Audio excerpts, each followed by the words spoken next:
All right, are we live?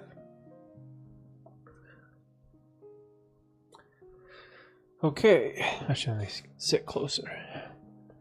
All right, guys, welcome to the 31st Ask Me Anything live stream. It always amazes me as we get these streams done every other week, how it's become a normal thing, and it's one that I definitely look forward to.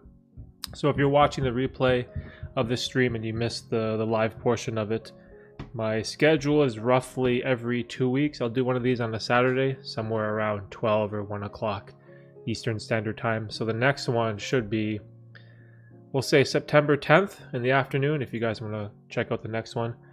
And thanks for stopping by. Thanks for watching the replay of the stream. And it's one where you can connect with me in a real setting where you can ask me any questions you like, which is the whole AMA acronym. And the main reason why I do this is that it forces me to show you guys a version of myself that is transparent, that is honest, and that is in the moment. And I've talked about this many times in the past where I think there's a problem with YouTube content creators and YouTube content in general, where you can hide behind your video editing software. You can take out all the mistakes, you can cut out all the errors, and you see this disingenuous, polished version of a creator that if you had a conversation with them in real life, that's not how they would sound, right? Like all of the breaths, the times where you have to stop and think, or where you stumble your words, or you lose your train of thought, that's all taken out. And so I feel like it's important for me as someone who is in the self-improvement world to continually pursue this live streaming stuff. And it's also fun. It's a lot of fun for me.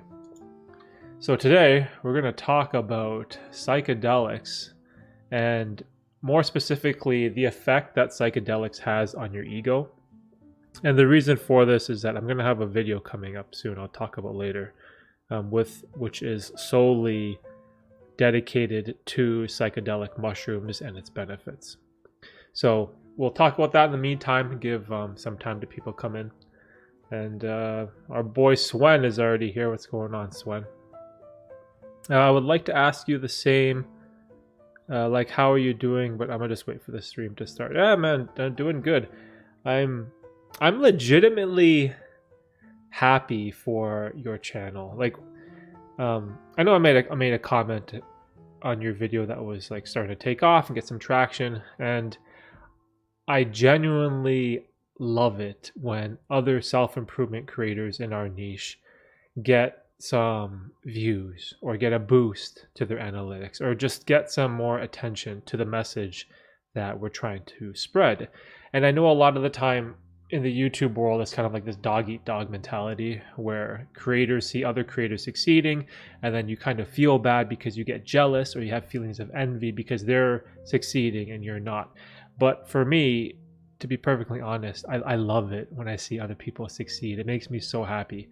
And when I saw that your channel was going from, I can't remember how many subscribers you had, 20, 30, 40, or then all of a sudden you had like 50, 60, 70, and it was growing. And I was like, yes, right? Because I know what that feeling is like. It's like this awesome feeling of, it's like validation for your work. It's happiness because you're getting reward for, the effort that you put in. And I love it, dude. Hey, Forrest. What's up, Forrest? If you could be an onion, how many layers would you want to have, and what would they be? Oh my gosh. Okay, we'll get. That's a deep question, Forrest. We'll get back to that in a second. Erica, what's going on, Erica?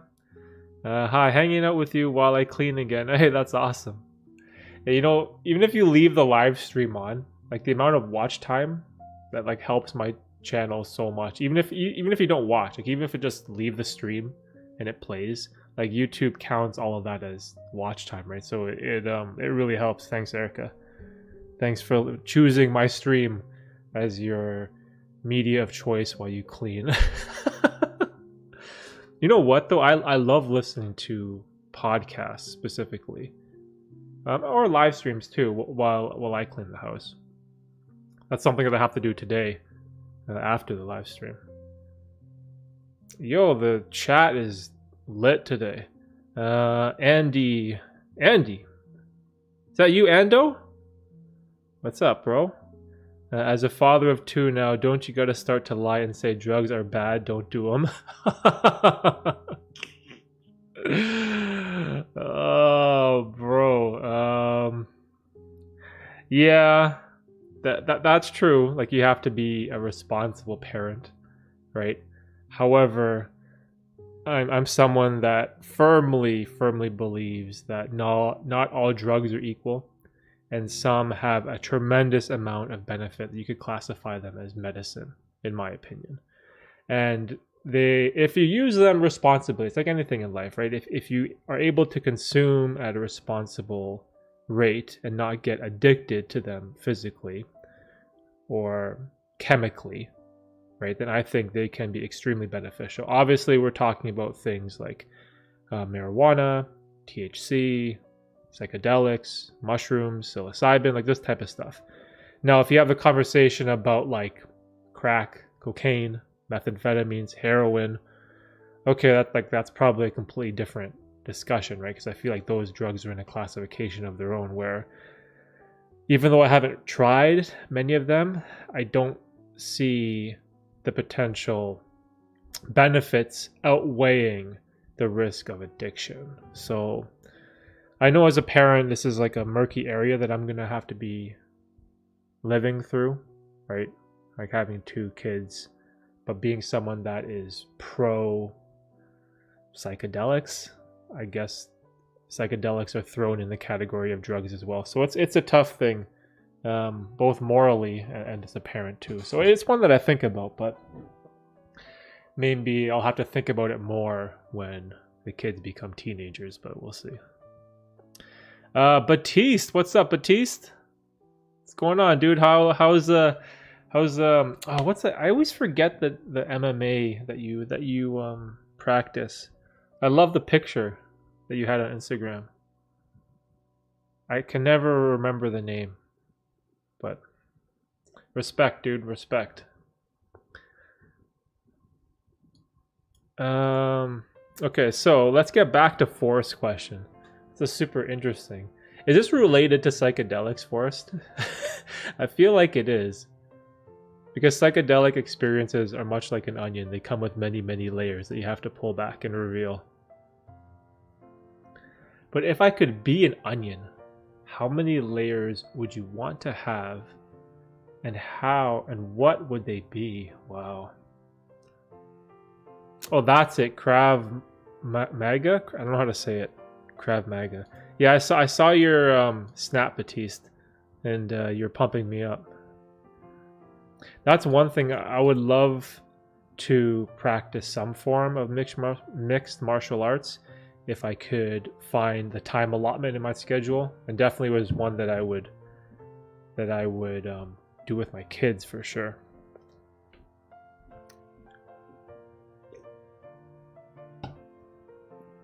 I don't know. I just saw the Q&A and that's what I thought of. AMA or whatever. Yeah. Well, the very first thing that came to mind when you mentioned like an onion, it sort of like made me think about like adolescence and this progression that you have of being a baby, being a child, being a young teenager, being a young adult, being a man or a woman, and becoming a parent. And like there's this natural progression where I feel like it's very relatable to something like an onion, where as you go through life and you evolve and you become older, your infantile layers of that onion slowly start to fall off. And I think it's sort of like, it reminds me of how you are influenced externally, right? Like when you're a child, you are heavily influenced by your friends and your environment and your surroundings and your parents. And as that layer absorbs all that influence and information, over time it will peel away, revealing a new part of the onion that is hopefully a more better, mature, and intelligent human being. And so I see an onion as sort of like progression through life, right? And if I had to talk about what layers they would be, right?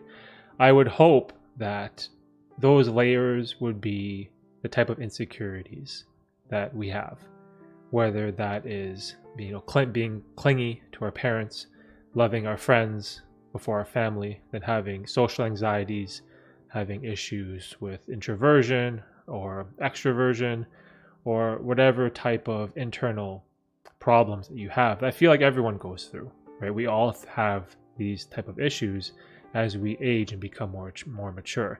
And I would hope that the layers of my onion will be all social issues, that over time I could conquer them and they could all peel away, eventually revealing the true version of myself, which sounds kind of strange, but this is what I've gone through in my life. Like when I was younger, I had a fear of public speaking.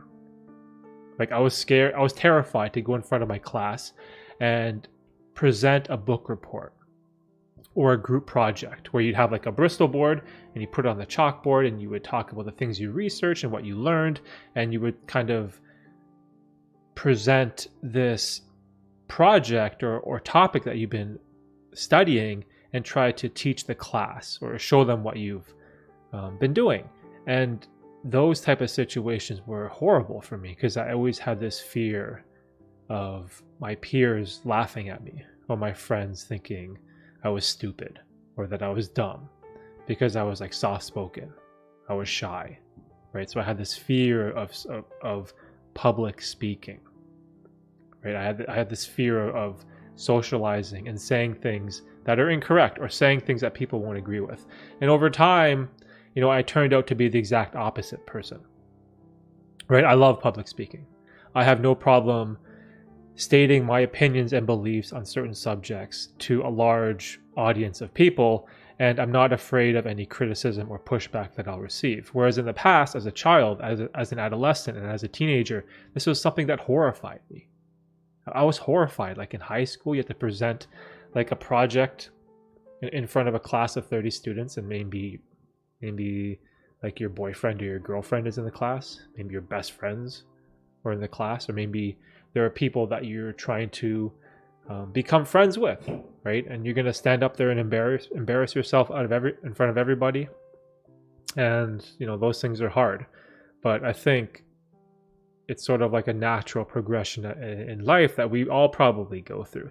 Like, I don't think there's anyone that's like, or maybe there is. Maybe there is like that 5-year-old that's super extroverted that just instantly has no fear of any social anxieties and just goes right off the bat. But for the rest of us, I feel like these are all things that we struggle with, especially if you lean more towards the introverted side.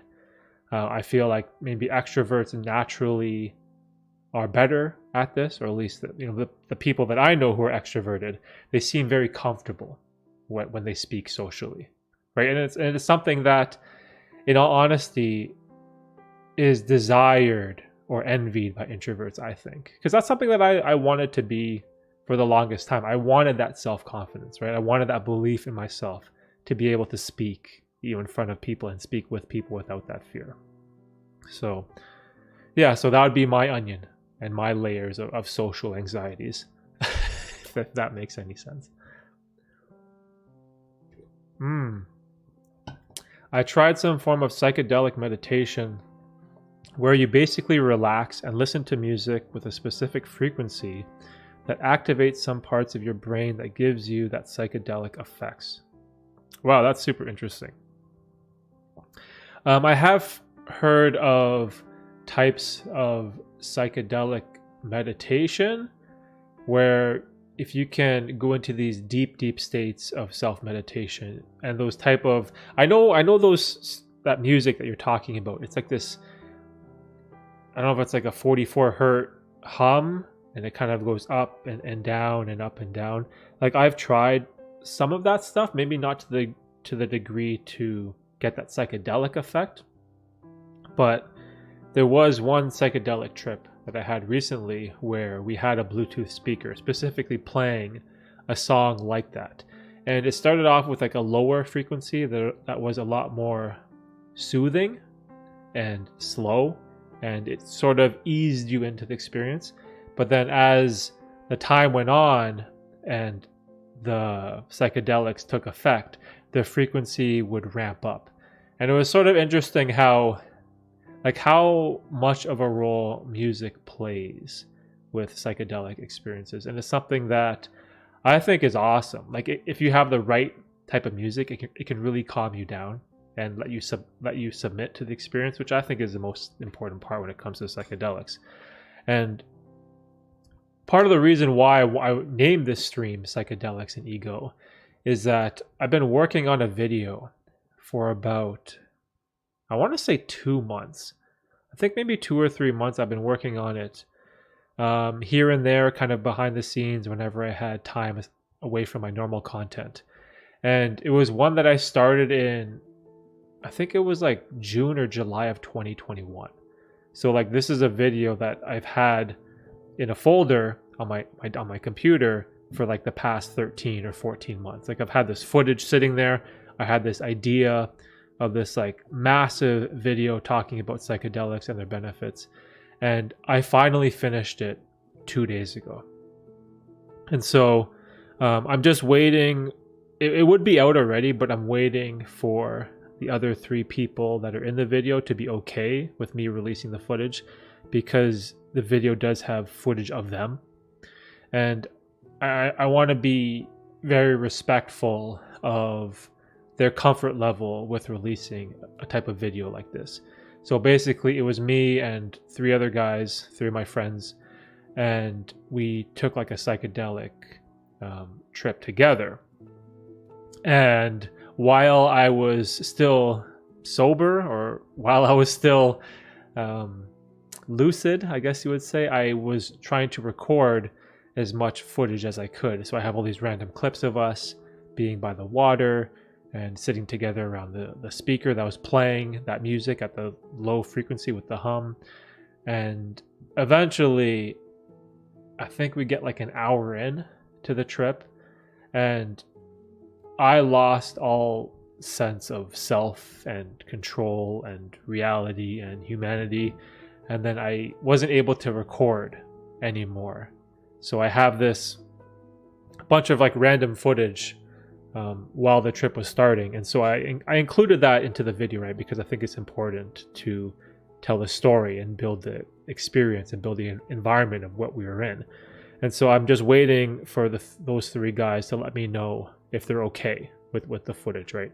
And obviously I changed everybody's names. So in the video that you'll see, I think it'll come out next week. You'll hear me talk about each of us, with our names, but they're fake names. So, like mushrooms or just music? I've done both. Just with music, I've tried a couple times. I didn't really get too much out of it, but I found taking psychedelic mushrooms with music was super, super beneficial. And the video that I'm talking about, it's going to be a heroic dose of psychedelic mushrooms. Like we're not talking about like a micro dose of, like 200-300 milligrams. Like we're talking 5,000 milligrams, 5 grams. And I believe heroic dosages start around 4 to 4.5 grams. I think it's somewhere in that ballpark. I remember reading this outline on the psychedelic mushroom subreddit, where this guy kind of outlined what you can expect from each dosage. And so me and the guys, we wanted to have a heroic dose of psychedelic mushrooms and go really deep and try to conquer things like the ego. And this is where I think psychedelics are extremely important. They're so important. And if you're someone that has never taken psychedelic mushrooms before, then you probably have no idea what I'm talking about. Like you would say like, oh, ego, mushrooms, like how does drugs help you overcome ego?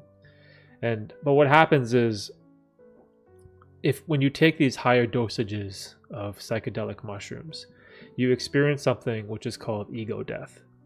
And ego death basically brings up all of your insecurities as a human being. It brings up all of your bullshit, all of your past, all of your regrets, and it makes you face that and confront it. And it's something that you can't hide away from, because in a psychedelic experience, you sort of lose control of yourself and you have to submit to what's going on around you because you don't have that control anymore. And so whenever I've done any type of psychedelic experimentation, whether that was alone, by myself, and whenever I achieved things that were close to ego death or any states of consciousness that questioned my ego, it was always beneficial after the trip ended, because it made me take a look at myself, and it made me come face to face with all my personal biases, all of my mistakes in the past, all of my regrets, all the ways that I've maybe mistreated people or was dishonest, or lied to someone. And it makes you face that.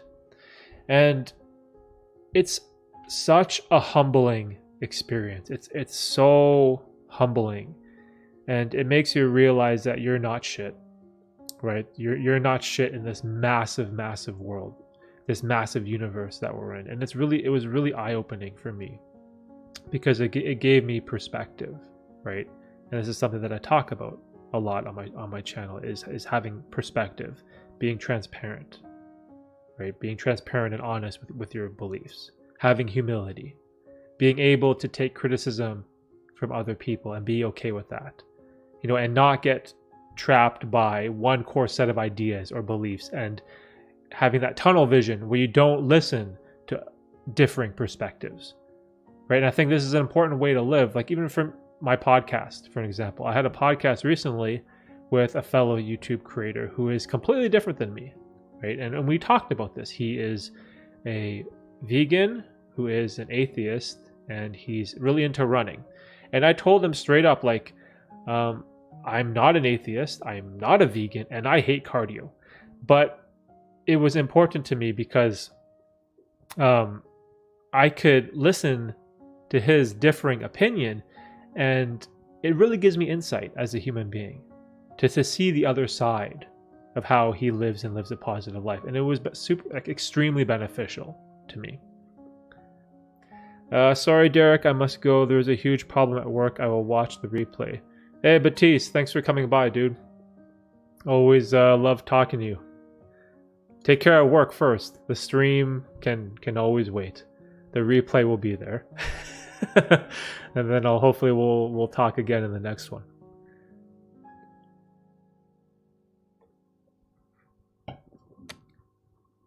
But yeah, so anyways, this is why I think it's extremely important to talk about things like psychedelics. It's because even though there's this negative connotation and stigma attached with psychedelics as being like a Schedule 1 drug in the United States, for example, it's something that's illegal, whereas in Canada, I believe it is too. But what's weird is, like, the spores are legal somehow, so you can, like, legally buy the spores and just grow the mushrooms, which seems kind of strange to me, right? Because then you can legally grow something that sort of becomes illegal. But it's interesting because I've talked to cops about this topic of mushrooms and types of drugs, and a lot of cops have. Okay, I shouldn't say a lot of cops. I shouldn't generalize, but the conversations that I've had with police officers and people in the police force is that they are so busy with major problems in the world, whether that's crime, terrorism, murder, theft, rape, child abuse. Like, there are so many horrific problems that police officers have to deal with, that a random dude, having a couple grams of mushrooms, to see some hallucinations and learn about himself, is at the bottom of their priority list, right? They have bigger problems, to take care of. And this is sort of like the same thing with marijuana. Like, even though marijuana became legal in Canada, for the longest time, like, as long as you weren't selling it or you had like a massive amount in your car or something, like, police didn't really care. They would just maybe tell you to, like, throw your blunt out or whatever, throw it in the garbage or put it on the ground and stomp on it or get rid of it. And I always appreciated that, right? And so hopefully we reach a day where psychedelics kind of fall into the category of THC and marijuana and edibles and all these type of things, because they can be used as like a medicine. And the outcome of that consumption, if it is a positive one where it benefits you in some way and it's not harming other people, like if you consume whatever substance and you're not physically harming other people, you're not causing problems to society, and you gain a personal positive benefit from that, then why should we restrict that? Especially if people are benefiting. And you see this with cancer patients, right? Like, look at the benefits that marijuana and THC and what is that oil? There's like an oil, right? Can't remember what it's called, but like there's an oil that cancer patients take, right, to help with the pain and nausea and sleeping. You know, it's helping them, right? So we should allow access to these things, you know, that help people. Now, of course, like not all drugs are created equal, and that's why I hate the word drugs, right? Because everything gets lumped into this one thing. Like if you were to tell me fentanyl is a drug just like marijuana is a drug, like these are two completely different substances, whereas the tiniest dose of fentanyl can kill you, right? Or it could contaminate someone else and kill them. It's like a tiny amount, but you could probably smoke like 10 blunts and you'll never die, you'll never overdose, right? So it seems unfair to categorize everything in this one box of just drugs. And I'm someone that will always fight for things, especially like psychedelics, because out of all the experiences that I've had in the past, they've almost all been beneficial. Like I can honestly say 99% of the time they've been beneficial, and that 1% where I've had like a really bad trip or I experienced like really painful ego death, like really crazy hallucinations, like even that one experience that was negative, you could say, or horrifying, coming out of it, there was still a net benefit to myself, and it was still beneficial. I still learned something from the experience. It was like a teaching moment. And so the positives outweigh the negatives by a mile, in my opinion. And the sad thing, especially about our society, is that the people that make these laws, that make things illegal or ban them or criticize them, they probably never tried it in their entire life, right? Because that's basically committing political suicide. Like if you are a politician and you openly discuss drug use, right? The general population and society, they're not going to vote for you. Like you're committing suicide. What do you call it? Like career suicide, political suicide. Like it just won't work, right? So they have to take this stance of being anti-drug, right? But I feel like we need to kind of open up that word and put it into different categories, because now, marijuana and THC and all this stuff, it's legal and it's beneficial and it's helpful to people, and we can't take that away from them.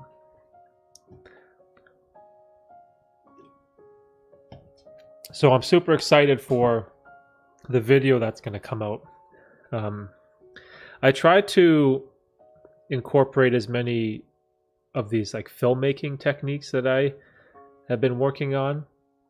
And it was kind of strange because I went into this genre of like sort of scary horror type music and sound effects, because the experience was very dark. So I was trying to add those audio and musical tones of darkness, of pain and of suffering. So this was a very strange video for me to make because it's not something that I normally do. It felt very dark. And hopefully it'll come out next week, but I'm super excited to share it with you guys. Weed sometimes benefited me before, but lately I have been getting those demon thoughts. It's funny actually, because those thoughts I got when I started self-improvement. demon thoughts? Did you go like too deep? Like how deep did you go?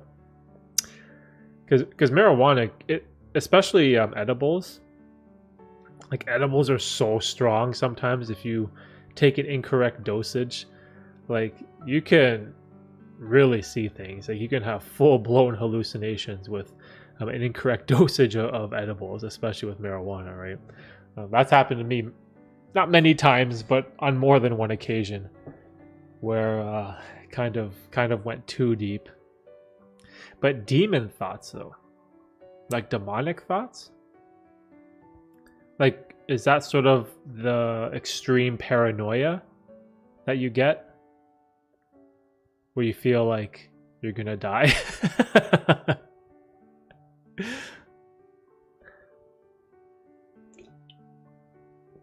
Yeah, that can be a little rough.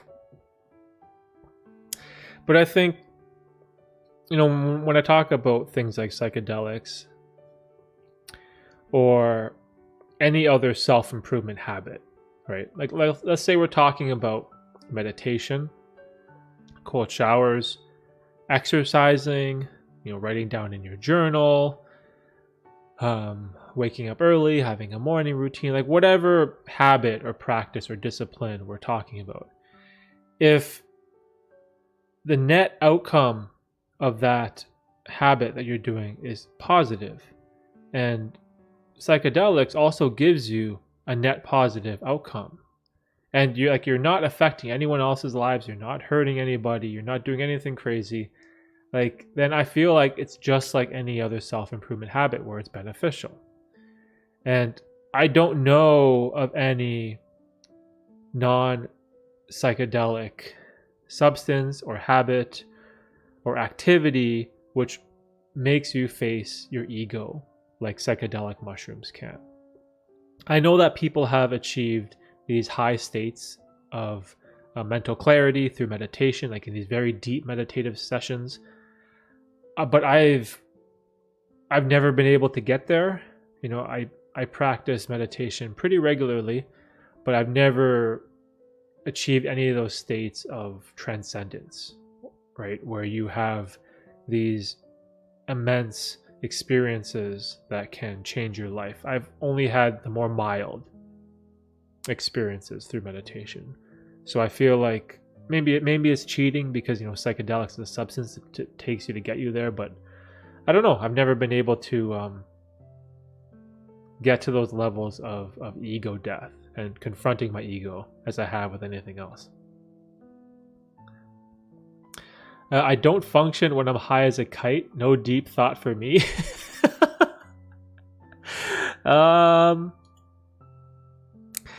Yeah, like if you get too high, it's like everything sort of seems like a blur, right? And there's not much deep thinking you can do there. I think for me, a lot of my deep thought comes from the point where the come down phase, like especially with mushrooms. Like during the experience, it's extremely demanding. It's extremely powerful, right? And it's not like I'm having all these epiphanies and states of consciousness while at the peak of the trip where I'm learning things. It's on the come down, right? It's on the come down where I'm coming back down to reality, but I'm still experiencing, the mushrooms. But I have control over my body where I can write things down. And my mushroom trip, let me see my phone. Even though I wasn't able to remember the entirety of the trip, but I remember I was writing like while I was still lucid, and then the trip hit its peak, and then obviously I couldn't even use my phone as I had like no motor skills. But then as I was coming down and I was able to access my phone again, I was able to go into my Google Docs and write down as much stuff as I could. And I wrote down in extreme detail what I saw, what I felt, and what I went through in the moment that I could still remember. And it's not until after the fact is where I can kind of think deeply about those experiences and figuring out, what was beneficial to me? What can I apply to my life to make me a better person? And so when I go into my Google Docs, there's a file called Mushroom Trip. I don't know if you can see it, but it's like, let's focus on that. See this? Like, this is all this stuff I wrote. Like, it's just one massive file.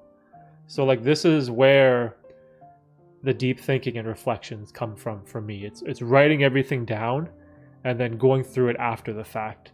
And like, I don't know how much I wrote, 3 pages. It was like 3 pages of notes that I had from one trip, and it was just like crazy.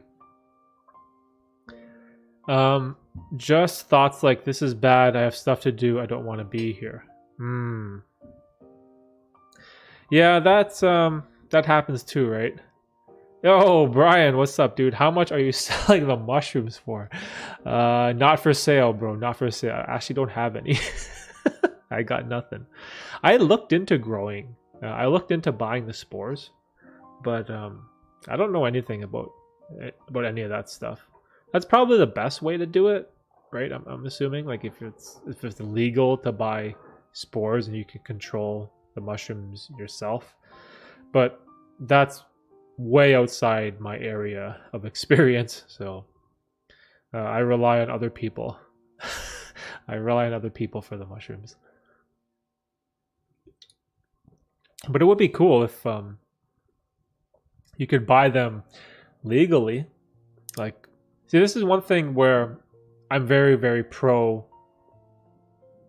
I gotta be careful with this, with the wording here.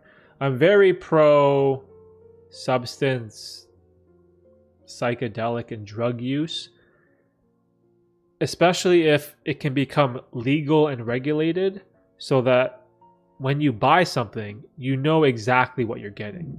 And I think the danger of drugs is that when you're buying drugs from a dealer or buying drugs from someone off the street, you have no idea what it's laced with. You have no idea what it's cut with. And you have no idea if it's come in contact with fatal substances like fentanyl. And that is my biggest fear, especially as a parent. You know, maybe my kids, you know, trying drugs one day and they get the wrong batch that was, you know, it came into contact with something like fentanyl, and now you're looking at a fatal, life-ending situation. Whereas, you know, in Canada, you make marijuana legal, you can buy it from the government. You know, it's regulated, it's FDA approved, it's safe, the dosages, I'm hoping, are accurate. And I think that's why, you know, making drugs legal is a good thing, because it makes it safer for everyone. Because people are going to consume it whether you like it or not. Like, if there's someone out there that wants to ruin his life with heroin or methamphetamine or crack or something, like, they're going to do it. They're going to find a way to get it. Just like alcohol, right? Remember, like, we had prohibition. Like, there's going to be, you know, the mob. There's going to be people making bootleg moonshine, people doing it in their basement. Like, you can't stop people from doing what they want to do. So I feel like you need to create a system where it's people can consume things in a safe way. Like, when you go to the beer store or the grocery store and you buy a bottle of Jack Daniels or whatever, whiskey, vodka, and it says 40% alcohol on the bottle. Like, you know that contains 40% alcohol. It's not like 80 or 90, not like some random moonshine that some crazy ass made in a forest. Like, you know what you're getting. And that's how it should be, right? Because then you avoid these tragedies, especially with young people overdosing on things, right? I remember pretty much everything during my one mushroom trip. No real deep thoughts, but deep emotions I felt. Oh, was that Amsterdam? Was that in Amsterdam, dude? And how do you remember how many grams it was? That's what's interesting about psychedelics, especially mushrooms. Like, the experience that you get out of the different dosages are so drastically different. Yo, there's a seller bro in the chat. What is going on? Bro, you're gonna get this like channel banned.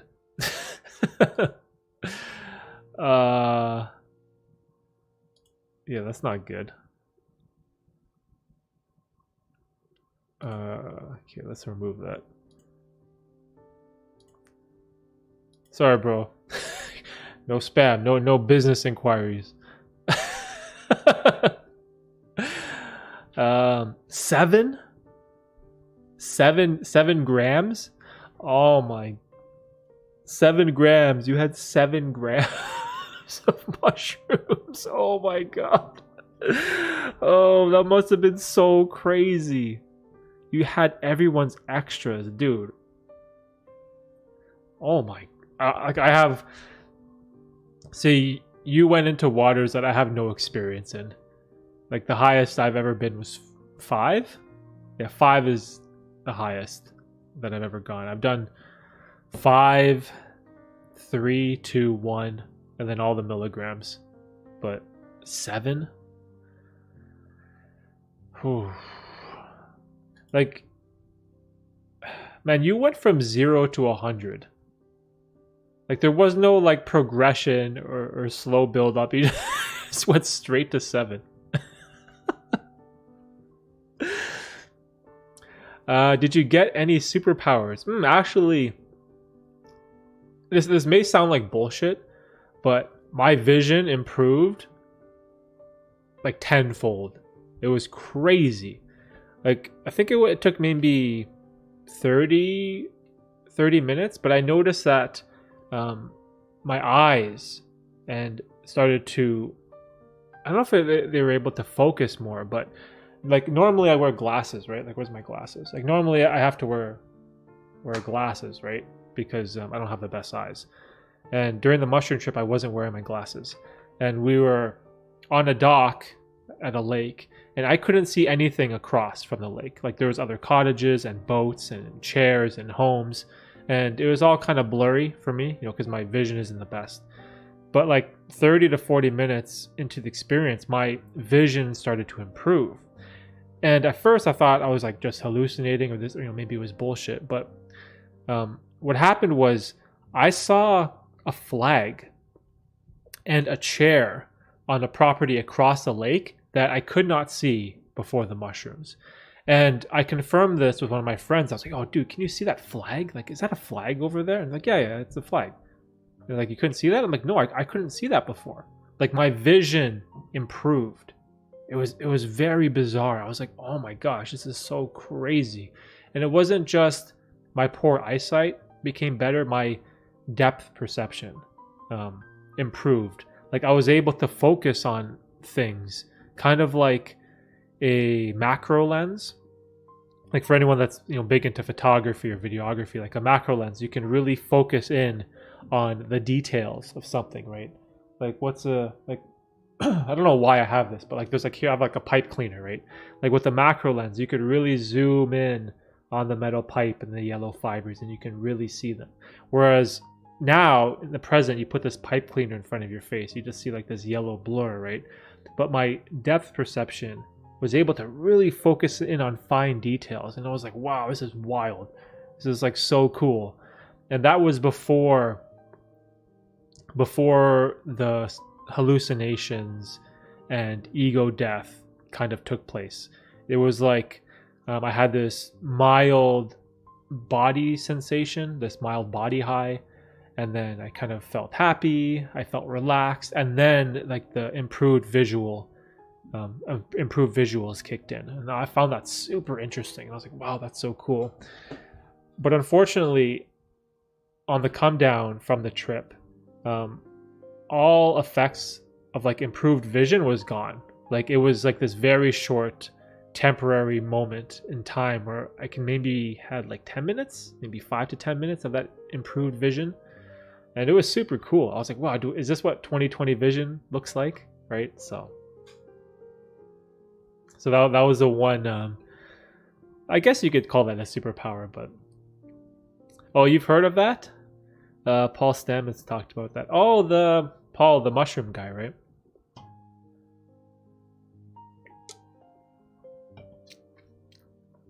And yeah, that was one of the things I specifically wrote down in my mushroom trip, where I was like, wow, like my vision is improving. Like this is crazy. Like I can see that chair over there. I can see a flag that I couldn't see before. And then obviously when the trip ended and I was back on the dock and I was looking, I was like squinting. I was like, where's that flag? Like I can't see that flag anymore. And I couldn't find it. So I was like, man, that's wild. Yo, Red, what's up, dude? What's going on, bro? Good to see you. Thanks for coming by to the stream. How's life? We're getting deep into the psychedelic mushroom conversation here. I don't know what your thoughts are on that, Red. Let's see. I have the opposite. Lights became blurry, like watching the TV newscast. I couldn't make out any details on their faces. Just blurry, and not to mention you trip out on patterns. They grow bigger and smaller like it's alive. Yeah, 100%. So I saw a shitload of geometric patterns and shapes. And they were all orange in color, orange and red. And I'm pretty sure they were that color because I was sitting on a dock outside and I was closing my eyes. And you know when you're outside and you close your eyes and it's bright out? Like when you close your eyes, it's not black, it's not darkness. Like you see like this kind of redness through your eyelids. And so I was sitting on the dock looking up at the sky, closing my eyes. And then all these geometric patterns and lines started like appearing everywhere, and they're all orange in color. And I'm pretty sure the color was because of the sun that was coming through my eyelids. So in the moment I could comprehend the color, but I couldn't account for any of the patterns. Like they were crazy, and they weren't just like regular lines. They were moving and they were spinning and they were going in and out and in and out, and it was just like it's a very wild experience. And if you search on Google for like psychedelic geometric patterns and wormholes and arrays and designs, that's exactly what I saw. I feel like that's a pretty common experience that most people have when they take psychedelics. But the lights becoming blurry, that's interesting, because for me it wasn't like that. I don't think so. Blurry like watching TV newscast. Been good, man. Can't stand drugs, so I don't care. Oh, there you go. Yeah, for me, I've never been like a drug person, I guess you would say. I really dislike the word, but as I've become older, especially things like psychedelics and THC, from the mild experimentation and the mild experiences that I've gone through, I've had a tremendous amount of benefits. Now, of course, I do not have the opinion that these are for everybody. And I know like some people say like, oh, everyone in the world should try psychedelics once. I don't think so. I mean, it's not for everybody. Some people don't like that shit at all, which is fine. There's nothing wrong with that. But I also feel like there's nothing wrong with the people that want to try it too, for maybe getting a differing out-of-body experience or perception on their life. Maybe it can help them in some way, overcome some of their anxieties or problems or depression that they go through, or PTSD. So I'm sort of like on both sides, of the argument. But I think it's one that is worth discussing. I think it's important to talk about, especially if you are getting some kind of benefit, from these substances, which I 100% am, right? Now, of course, you have to, be responsible, right? If you're having a trip for the first time at a dosage level that is outside of your realm of control, then obviously you need a sitter, which is kind of like short form for babysitter, to someone that is sober that can watch you and make sure you don't do something crazy like run out into the middle of traffic or something, or jump into a lake. But yeah, it's just tough, because especially in our society, like people will chastise you and judge you for talking about things like psychedelics, right? Like if I were to bring this stuff up at work, right, it'd be a disaster. Like you can't talk about this stuff with like managers and bosses and corporate people, and it's kind of annoying, right? But this is what I like about the internet. On the internet, I'm not afraid to share any ideas or talk about any subjects. whether you agree with me or you disagree with me. Like it doesn't bother me in the slightest. And I feel like having open conversations is very important, because maybe I can talk about all the benefits of psychedelics, and maybe that will help someone. But also, by having the conversation, maybe they'll bring someone in that can talk about the dangers of psychedelics, or they can talk about a friend who ruined their life, with drug use. And that is also extremely important too, because that is a side of the argument that we definitely should talk about, right? Because not everything is danger free, right? Like, people abuse everything. People abuse sugar, right? People kill themselves with overconsumption of sugar, fast food, burgers, fries, even like television, social media. Like, you can overconsume anything. But I feel like it's really important if we, open up ways of objective conversations where we can talk about things, right? And I think it's important. And even though I'm someone that is pro mushrooms, right? I've had so many positive experiences with them. There's been so many benefits that, it's something that I have nothing but good things to say. But that doesn't mean I'm not willing to listen to the person that has an opposing viewpoint. I actually want to hear that, right? I want to hear someone that had maybe a negative experience where, maybe they had mushrooms once, they had a terrible, terrible trip, like horrible trip that maybe it ruined their life. Like, I want to hear about that too. I want to hear all sides of the argument so I can have a nuanced perspective on certain subjects. And I think that's so important. And this is what I hate about, like modern society and news and corporate culture. It's like you have these taboos in the workplace where you can't talk about. But you can talk about alcohol. You can talk about, getting drunk and lit on the weekends and coming into, Monday like half sober, staggering into work. Like, you can have like these funny conversations at work when it comes to consuming alcohol. But you can't talk about other substances, right? And so, I don't know, I feel like conversation is so important. It's, especially now as I age, that's one of my favorite things to do in life, is to just talk about ideas. Open conversations, open avenues for people all over the world. And, we can figure things out, right? Maybe by you guys watching the stream, you can, learn something beneficial from my experience. And also in the chat, you can maybe add a differing opinion. And, I'm open and minded enough to, read it and try to digest it and, go through the pros and cons. And then maybe we can find a solution together. So, and this is what I love about this this whole live stream stuff. It's the best. Like here, for example, with Swen, I've had negative experiences with weed. Like, I know people that have definitely messed up their life with abusing things like weed. I'm sure everyone else has too. There's always like that one friend that takes it too far, right? That gets too obsessed, that goes too deep, and maybe it ruins their academic career, maybe it ruins their job or whatever. We got to hide the spammer, bro. Yeah, sorry. gotta hide the spammer. Sorry, dude. But yeah, it's one that's super interesting. Have I had any? I think I've had one negative experience with weed, where it was like edibles, where I took way too much. And again, this sort of ties into the legalization, where, I consumed an amount that I had no idea how many grams was in it. I had no idea what the dosage was.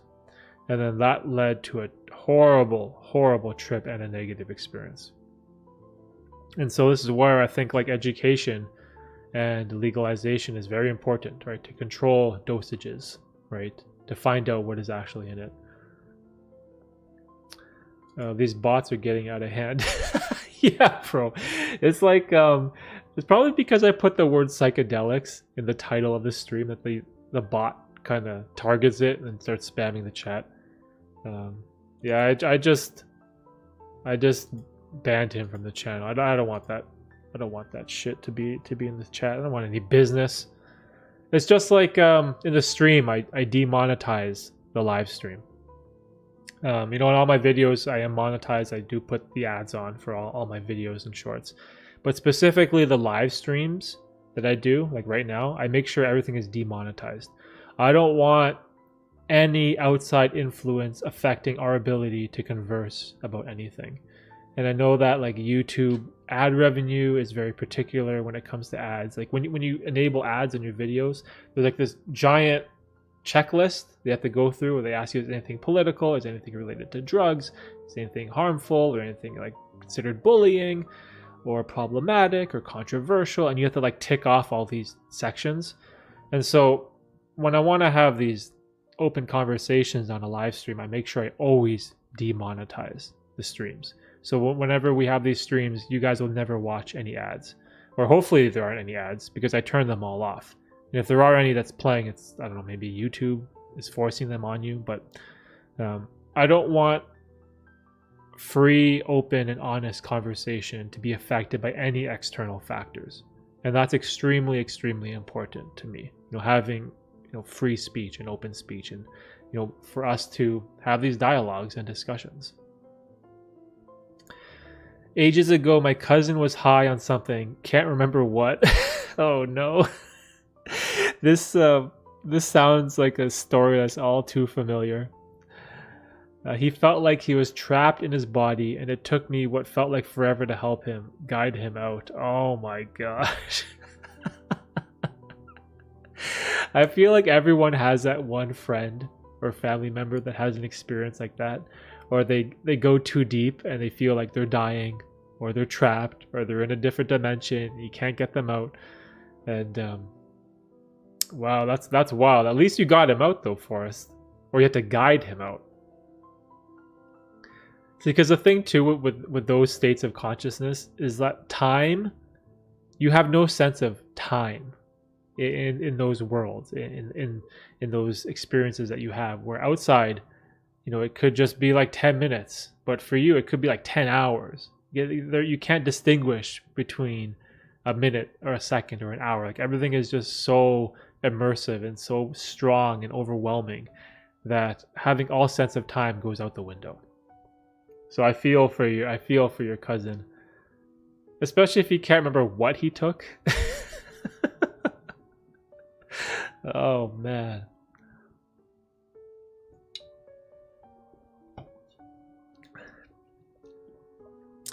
And a month ago, while I was waking up from anesthesia, I thought of then me helping current me, wow, to come near the surface so I could finally say one word.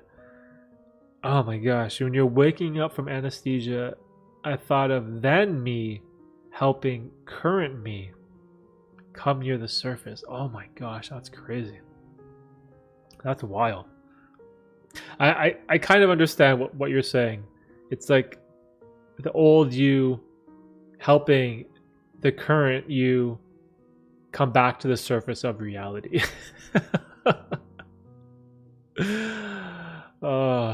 When's the last time I had anesthesia? Wisdom teeth, I think. I think for me, when I had my wisdom teeth removed, they jacked me up on all types of, I don't know what. I think it was gas. Yeah, it was definitely gas because they had that mask over my face, and I was obliterated. I had no idea what was going on. I felt trapped like that.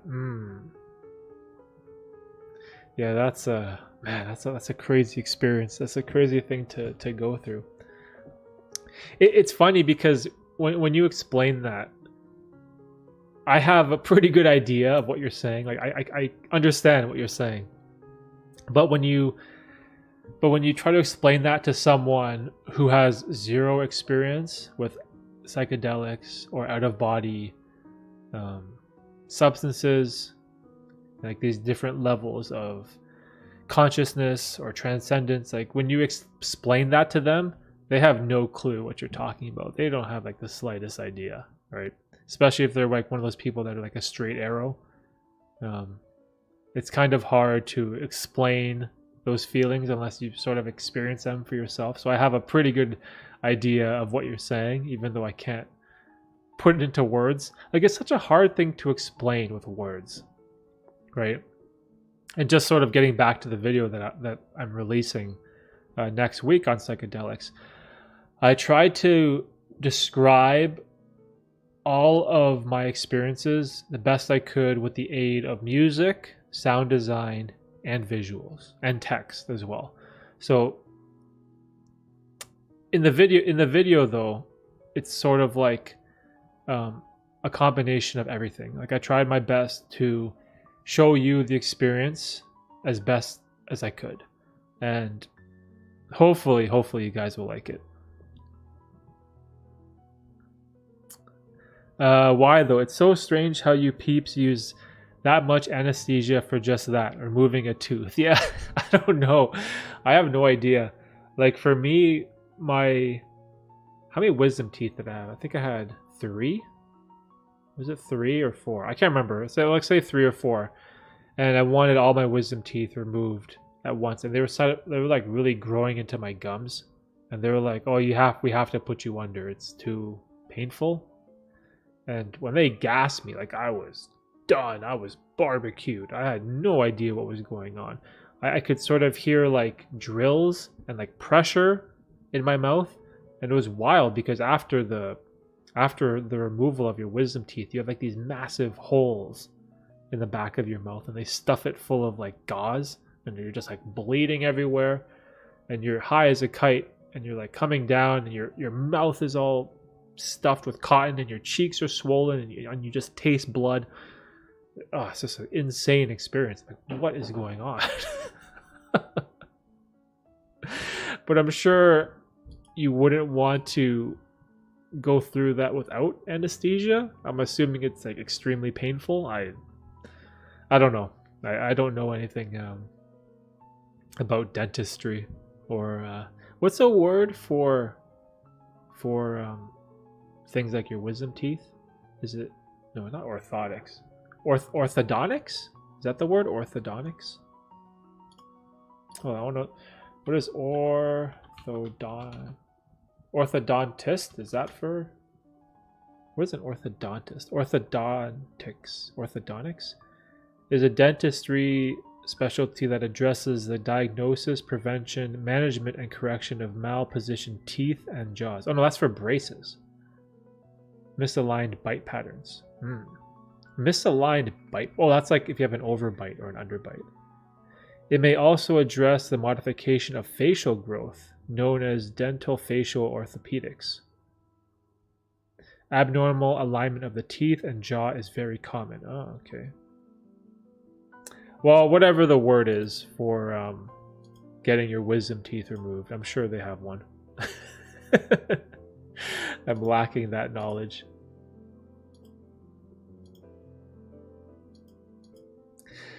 But yeah, what else haven't we touched on? Oh yeah, ego. Ego is a big one. Ego is something I never really considered. Trying to overcome my ego when I was younger. It wasn't something that I really thought of, right? But it wasn't until I kind of got into the whole psychedelic stuff that I started to experience like true ego death, and where you're faced with your ego, and it's like it was such a humbling experience that I thought was very beneficial for myself personally in the way that I perceive myself. And I think it made me a lot more compassionate to other people. You know, like when your ego gets destroyed and you're just broken, and you have to face yourself for what you really are, and you have to come face to face with the decisions that you make and the consequences that you've had because of those decisions, and you realize that you're nothing, right? Like, your life ain't shit. The universe is so massive and vast that it doesn't really matter at the end of the day what you're doing, right? And that's a very humbling experience. It really teaches you about humility, right? And caring for other people. And it's not always about you, right? And it's one that is very tough to face, like especially ego death. Like overcoming those experiences are very powerful. They're very strong. But again, like on the flip side, when you come out of those experiences, it definitely makes you a better human being. Like I have been humbled so many times. It's humbled me. It's kept me grounded. It reminds me, always be a better person, right? Be a better human being, right?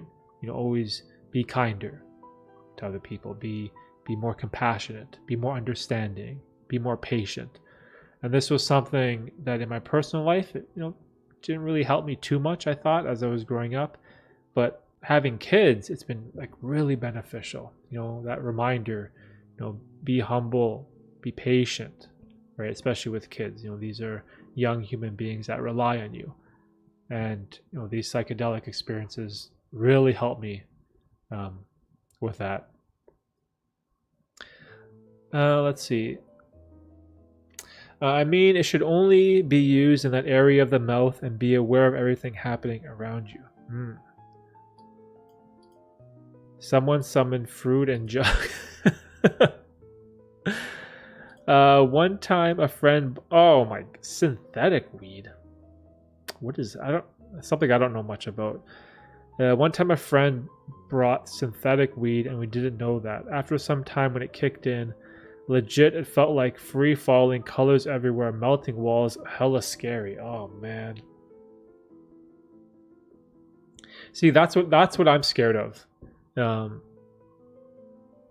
Anything synthetic. Like, if it's synthetic marijuana, what does that mean? Like, it's synthetic? Because marijuana is just a plant. So it's added to it? It's manufactured? Like, what makes it synthetic? Like, that's what's so crazy. Like, I would be scared to try something like that. Like, that seems very scary. Because obviously it's laced with something, right? If you're free falling, your walls are melting, like those are extreme hallucinations, right?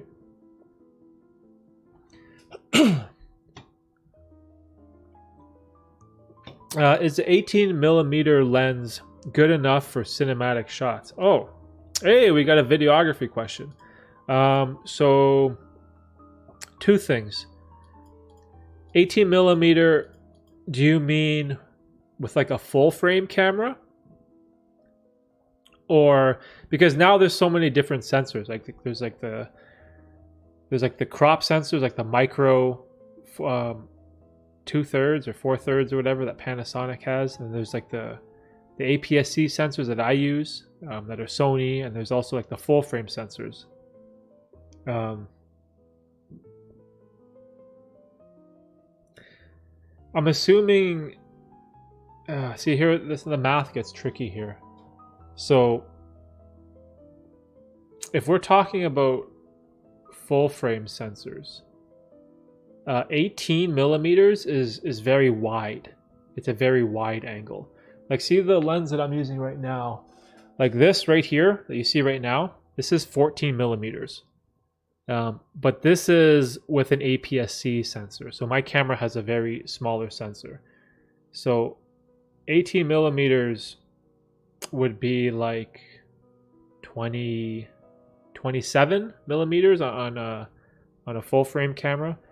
So 18 millimeters. So here's 18. Here's 18 millimeters on an APS-C camera. It's more tight.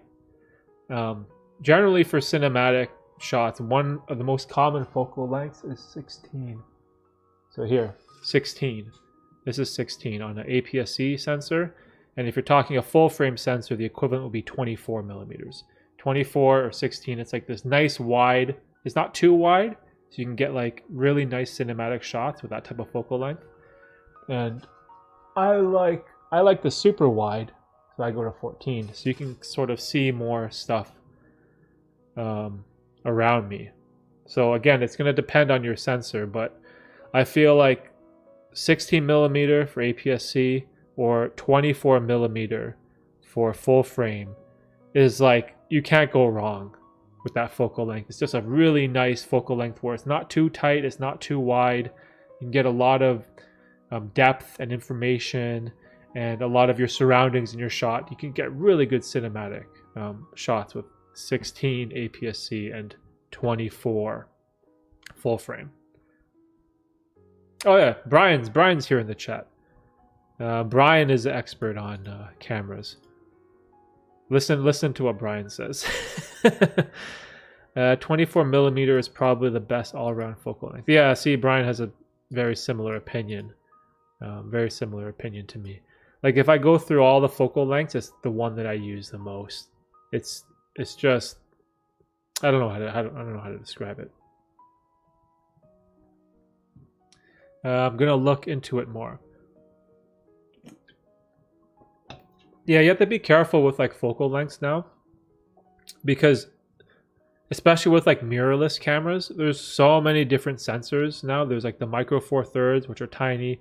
There's APS-C, which is a little bit bigger. There's a full frame sensor, and then there's medium format. And so all the focal lengths, like the numbers, don't translate into the exact same type of shot, right? Hopefully that helped, Red. Hopefully that helped. Or better yet, find out what camera, right? Like what type of camera are you going to use? Then we can talk more about numbers, and then we can really figure it out. Because if you're talking about like a full frame camera, kind of like a Canon or even like a Sony A7, 18 millimeters is going to be very wide, right? It's going to be very wide. Actually, it'll be super wide. We got sidetracked here. Let me see. Forest, I never heard of that, to be honest. I guess it is weed sprayed with something extra. Oh, man. Yeah, that's a big no for me. Like, even that sentence right there. Weed sprayed with something extra. What is a something extra? Right? That's what's scary, in my opinion. Because you don't know what it is, right? It could be something extremely harmful, something extremely toxic, something extremely potent. Like, you have no idea, like, if it's synthetic. Like, I don't really see the use. Like, natural marijuana is strong enough. Like, stuff is strong. Like, just a regular all natural marijuana plant or bud, super strong. Most likely a Sony A6400. Was looking on Amazon. There's one with an 18 millimeter that comes with it. Hey, okay, Red, here we go. So the camera that I'm using right now to record this stream is a Sony A6400. So this is the exact camera that you're talking about. So if you say 18 millimeters, here, I'll show you. This is 18 millimeters. And this is me, like, I don't know, maybe a couple feet just sitting in front of my camera. This is 18 millimeters right here. My favorite lens for the A6400, I have it right here. 16 millimeter. Like, for this was probably the lens that I used. I don't know if you can see that. So this was a 16 millimeter lens. So this was the one that I used for the longest time with my Sony. Like, I did everything with a 16 millimeter. I find the 18 millimeter, it's a little too zoomed in, because you'll have to like step back more to get your shot if you want to get like everything in the picture. Let me put this back.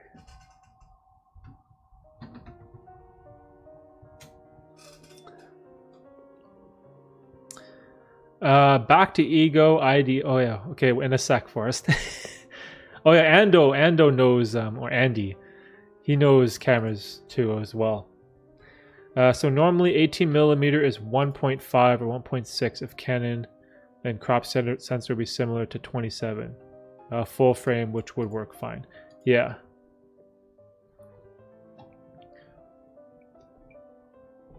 Like again, it's just like your personal preference. Like it all just depends, right, on what you want to do. Like for me, for YouTube videos, for podcasts, for live streams, wider is always better. Like you always want like as wide as you can. Like this lens I'm using, like this can go to 11. Like this is 11 millimeters. You can see like my pop can that's here. You can see my light. Like this is super, super wide, right? The only problem when you get like the wide lenses on the edges, it distorts. So like see my hands, they get all kind of distorted, right? So like if you want to do something like the YouTube related, I love as wide as you can get. The wider the better, because it just gives you like more freedom and flexibility to do things.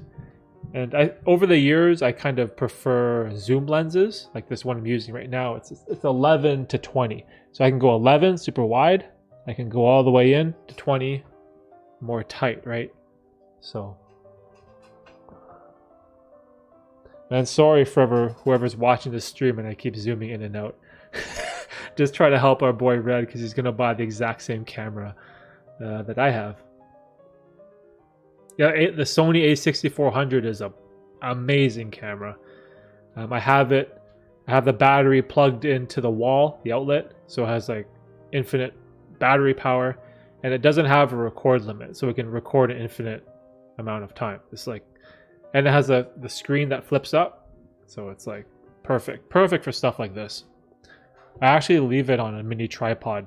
It just stays on my desk. I don't even move it. It just stays here for all my live streams and stuff. Appreciate the help. I'm thinking I'm gonna go with the wider lens. Yeah, man, go for it. I guess my best suggestion, I would go Sony a6400 with that Sigma 16 millimeter lens. That was my bread and butter for years. Like you could do videography gigs with that lens. The other thing too, I don't know how familiar you are with lenses, but the aperture, the lower the number, the more light you can bring in, the bigger, the more shallower depth of field you can have. So that 16 millimeter has an aperture of 1.4, so you can get that really smooth, creamy, blurred background with a very shallow depth of field. So even if you were to do jobs like I was in the past, like in a bar or like in an aquarium or a club or somewhere where there's very, very low light, that having an aperture of 1.4 can let all that light in. You can do like, it's such like a versatile lens in my opinion. It was one that I use the most. So hopefully that helped. Man, I love talking about camera gear. Sorry if we got the conversation sidetracked off of psychedelics, but man, I love cameras. Cameras is something that I'll always love. But I'm actually done with gear, believe it or not. I got all my cameras. I bought all my lenses with all my focal lengths.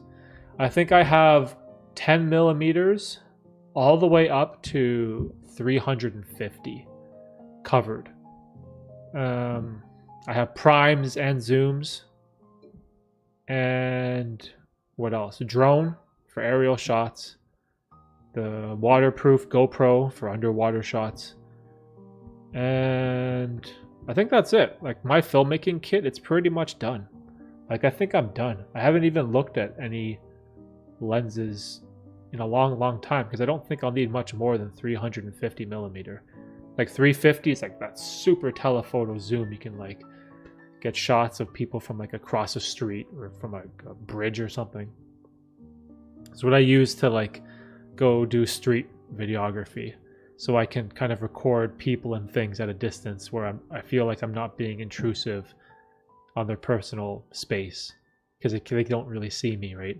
Whereas a 16 millimeter lens, you gotta be up close, right? So hope that helped.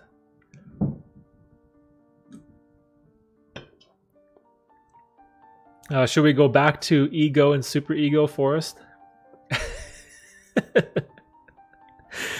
Yeah, my ego has been challenged many times. Many times. I think it's part of the reason why it keeps me grounded, it keeps me humble.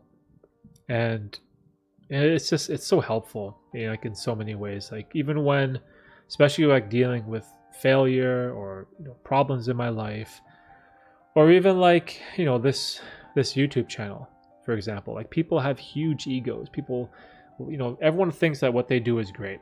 Everyone thinks that what they say is the truth. Everyone always thinks that people should watch our content, that your videos deserve more views. And it's hard to come to grips with the fact that you get views if you deserve it, right? If your work is good enough, then people will want to watch it, right? And your ego can hold you back from a lot of those things. And especially being successful or being consistent in like a creative field, like overcoming my ego it's just helped me in so many ways, because there's been so many times where I put a tremendous amount of work into a video. It could be 40, 50, 60 hours into one single 8-minute video. And I think it's the best thing in the world. I release it and it flops and it's shit. And if you can't overcome your ego, that can destroy you as a content creator. It will prevent you from continually creating things and continually moving forward.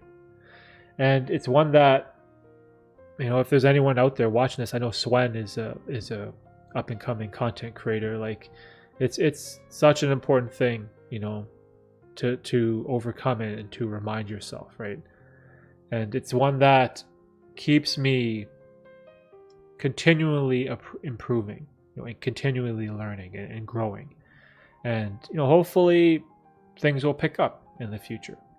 Maybe they will, maybe they won't. That's it's sort of out of my control. All I can really do now is focus on myself, keep creating the best content I can, and like even these live streams, improve my ability to disseminate information, improve my ability to speak and form sentences, right? Become a more intelligent and better public speaker. Be cognizant of slurring my words and saying uhs and ums and likes and losing my train of thought. Like, these are all things that I can work on. And if you have an ego where you think you're like the best in the world, you're overconfident, then you're never going to be able to work on your weaknesses as a person. And then if you can't work on your weaknesses, then you're never going to grow, and you're never going to succeed and achieve the goals that you want to have in life. And ego is a huge roadblock for that. I can't stress how important it is to overcome your ego. Like even in the beginning of my YouTube channel, I had a huge ego, right? Like I was learning at a rate that was like extremely fast, right? I was obsessed with filmmaking. I was obsessed with cameras and gear. And I was like learning all these things. I was trying all these new techniques. I was making all these like, cool edits, and they would do shit. Right? They would do shit. And I get upset. I'd be like, why is other creators succeeding and my channel is not growing? And it's so hard to accept that, when you have an ego. And this is applicable to anything else in life. Whether you're trying to climb the corporate ladder, maybe at your office or your job, you want to move up in the company. Maybe you want a higher paying position. Maybe you want one with more responsibility. And if you can never overcome your ego and work on your weaknesses to be a better employer or better employee, or become someone that is extremely beneficial to your company, then it's going to be so hard for you to move up. And I know that, growth isn't everything. Some people are content with just being stagnant and just living life as they are. And that's fine. That's perfectly fine. Like if you're content with where you are and you're happy, then more power to you. But if you're someone like me who is in the self-improvement world, where I always want to strive to do better, right? I always want to be a better person than I was before, because in the past I used to be so lazy. I was so lazy. I was so weak. I was so closed-minded. I hated learning. I hated education, right? Like there was nothing going on for me. I wasn't doing anything. Like, what am I doing? I'm just like existing. Felt like a scrub, right? And it wasn't until like I want to get better, right? And it's not just for money, right? It's not just for pride or for your family or for yourself. It's just in the grand scheme of things, right? Progressing and becoming a better, stronger, more thoughtful and humble human being. It's so rewarding. And it's such a good experience. And it's probably one that I'm addicted to. Like, I love seeing the growth. Not just with fitness. Like, fitness is very it's very apparent, right? When you start working out, you see the changes physically. But specifically with habit change and discipline and motivation, you see a lot of these changes internally that only you can see. And it builds up your self-confidence of who you are. And in my opinion, it makes me happy, right? It makes me a more happy human being. And I just love life more, right? So it's one that I think it's extremely important to talk about. To be honest, I hated education because of school. See that statement right there by Swen. To be honest, I hated education because of school. Like, that is a sentence that I'm hearing more and more from young people. And it was one that I went through as well, too. Like, in school, I hated school. Like, I hated being forced to learn things that I had zero interest in. And it was tough. It's tough to read a book or read about a subject or learn something that you don't care about. It's a tough way to learn things. Yo, the Lonely Caribbean. What's up, Brian? Have you been? I've been good, man. Been putting in that work, you know. How you doing? Well, Brian, the Lonely Caribbean, he was on the podcast. What episode was that? Let me give you a quick shout out, bro. Lonely Caribbean, number 35. Super interesting podcast. We had I released some shorts. I don't know if you saw them, dude. I released a bunch of shorts from our conversation. They did pretty good. I think we were talking about like your life in Cuba, real estate, video games, Hamza, First Man. Like, really good conversation that I had with you. It was awesome, dude. How's the channel going? We were just discussing ego and content creators and how we have all big inflated egos. I've noticed you've been going ham. I love the work ethic. I shared them on Instagram. Hey, cool. Yeah, it's I love that, man. I love the podcast. It's something that it makes me really happy. You know, it makes me really happy to promote other people's work. And, you know, just to have good conversations about things, because like I learned so much. And to go back to like education, like I know Swen was talking about how he hated education because of school. Like, when I was in high school, I hated all of that stuff. Like, I was good at math, physics, computer science, but everything else, like creative writing and history and language and geography and theology and all those courses that you have to take, I hated everything. They were all so boring. I had zero interest. Didn't like any of it. So I hated education. I hated books. I hated reading. I didn't want to do any of that. But now I love education, specifically self-education, where I hate this idea that society has that education ends with school and that your natural progression in life is to go through school, you learn, you go through the education system, it ends, you get a day job, and then you start your career. And education has this end date, and working has a start date. I think that's incorrect. Like, you should want to strive to become a perpetual learner. You want to educate yourself, you know, throughout your entire life, because education does not have an end date. And it's not until you find things that you're passionate about that education becomes really easy to stay consistent with. And it's something that, you know, it helps me now. Like when I hear about people, you know, being not interested in school for example, right? A lot of the times it's subjects that you don't care about. And it's tough because, a lot of those things are important to learn, right? Even though the subject matter might not be applicable to everyday life. But I think the general idea, it's teaching your brain to learn and think in a way to break down ideas. Like the process of learning is very beneficial. And that's where sort of math comes from.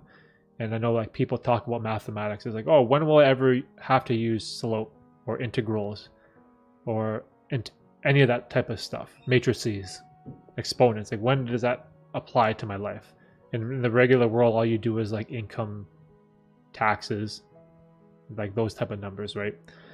But it's sort of like training the pathways in your brain to go through problem solving is kind of like the benefit of education in school. And it's kind of tough because no one really teaches you that. You think like, oh, why do I have to learn about algebra? Like, is algebra going to help you in the real world? No, probably not, unless you become like an algebra teacher or something. But it's the way you think, the way you can problem solve, the way you can tackle those questions and try to think outside the box and connect the dots where your synapses are firing in your brain. Like that's like the benefit I feel like from school.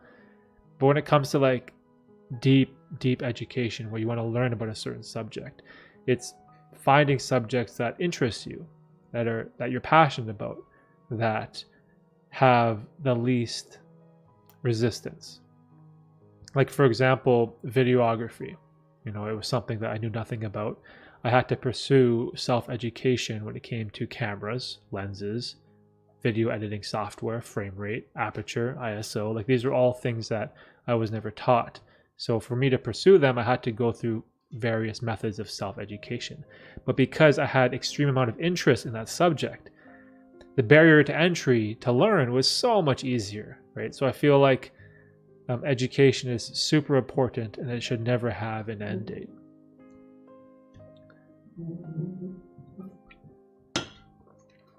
I recently uploaded my first book summary. Hey, let's go, bro. I like it.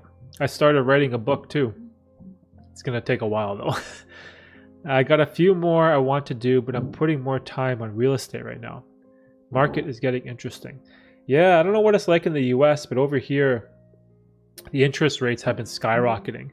So like obviously as interest rates go up, house pricing goes down because people can't get pre-approved for these massive multi-million-dollar mortgages anymore. But yeah, I wonder if the US is going through that as well. I was a weird kid. I liked learning about certain things more, but I just loved learning everything I could. No, that's pretty good. A lot of kids aren't that lucky. A lot of us hate learning, man. I despise the classroom. I learned a lot on my own as a kid. I like editing and music. Yeah, that's good.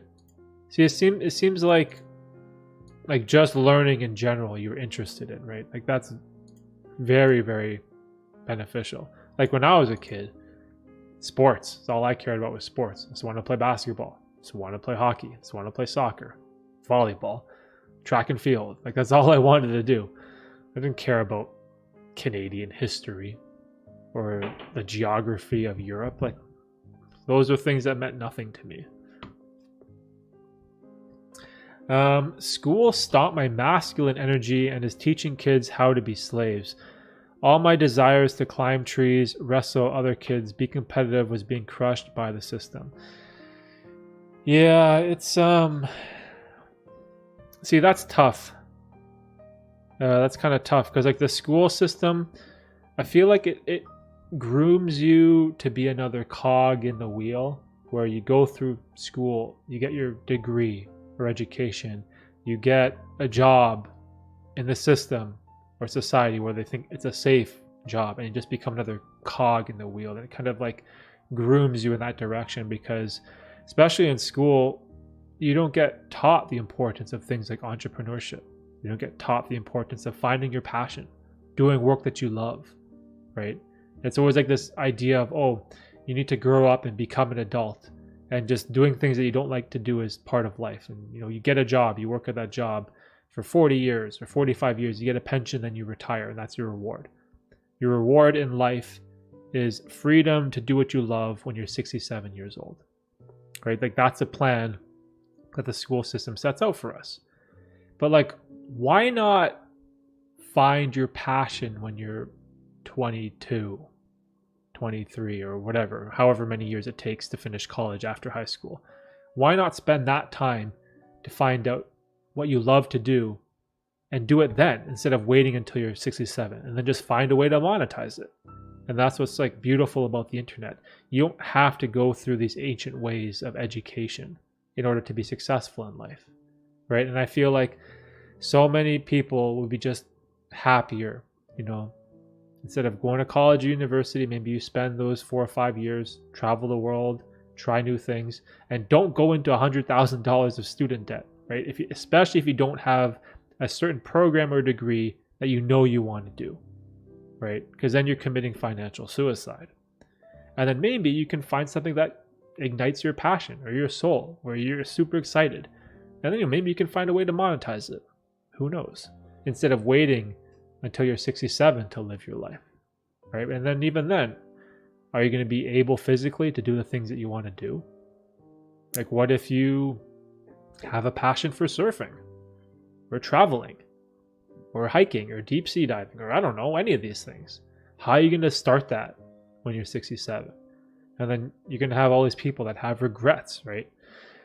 And so it's a tough thing to talk about, because this opinion that I have about education is very unpopular, right? When it comes to the general society. You know, the general society thinks that like college and university is the only way. It is the way. It is the path that everyone should take, where it's not. It's so obvious that it's not.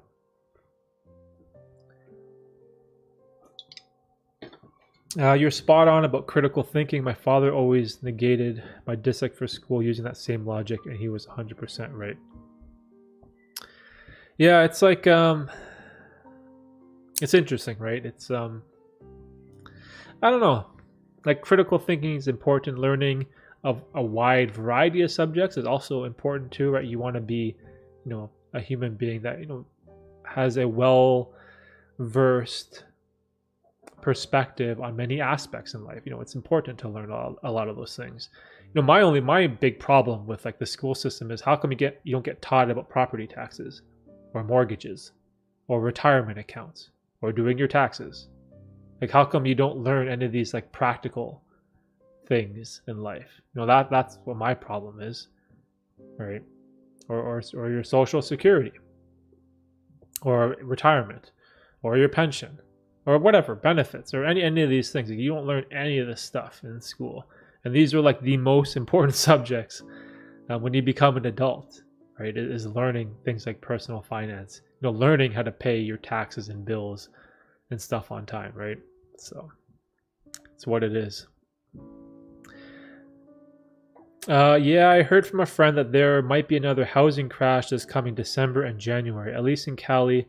I don't know about anywhere else. Yeah, I could see that. It's like, obviously, I don't know a lot about real estate. I know some. I definitely wouldn't want to give people advice about real estate. I'm not that well versed. But I try. It's something that interests me, and I always try to learn. I don't know if Erica is still here listening to the stream, or she was here, but Erica is a real estate agent. And I generally always, you know, learn from her. She helped us get our house, and it's like, you know, just talking to real estate agents is just interesting, learning about the market. Again, it's important in adulthood, right? Like, where you want to live. Do you want to rent someplace? Do you want to buy? Do you want to lease? Do you want to have a roommate? Like, what do you want to do? Like, housing is such an important thing, right? But again, you don't learn about amortization in school. You don't learn about fixed or variable rates or terms or any of this stuff, right? Or penalties and when you break. So, I got to catch up on the chat. Now I look at modern schooling as a net negative because it does groom, but there are good teachers who understand that these kids are the future and try to teach them valuable info. Right now, there's less markets that are going to go down in value than those that will go up. But overall, the inventory is going to get flooded by corporation investors who need to cash out due to loans. Wow, that's interesting.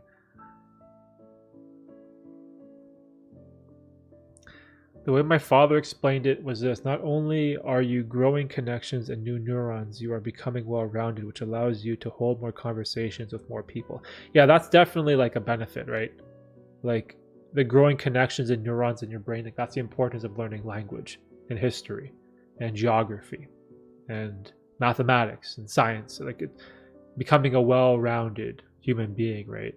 Like those are all definitely important as well. Like I think my big issue is, isn't that what elementary and high school is for? And then when you go to like university or college, shouldn't it be like to specialize in that field?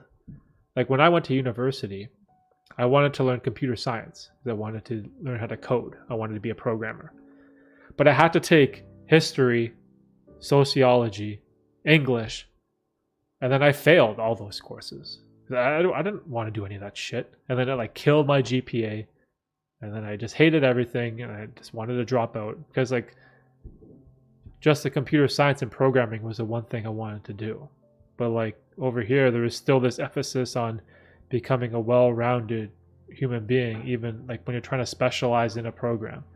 So that I feel like that's a little backwards, but I do agree that there is benefit to becoming well-rounded and versed in many topics and subjects. It's a tough thing, right? Like when you talk about education, it's like, what's the right answer? Well, I don't know. I definitely don't know.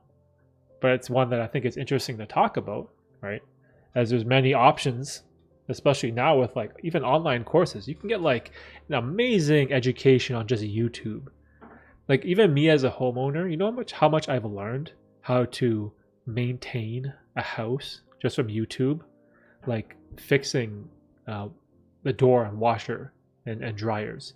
A faucet, a light, removing a wall, installing drywall, building shelving, backyard, landscaping, like all these things. You can just learn it all on YouTube, right? It's not like I went to school to learn about anything and how to maintain a house, but you can just find it all on YouTube and get it like an amazing online education. But unfortunately, it's not recognized like a university, right? That's and again, that's the issue, because if you want any of these like higher corporate jobs, you got to have like a bachelor's degree or a piece of paper from an institution that says you're a professional or whatever. So I don't know, man. Gotta bounce. Good talk. Hey, Swen, good talking to you, bro. Keep creating content, dude.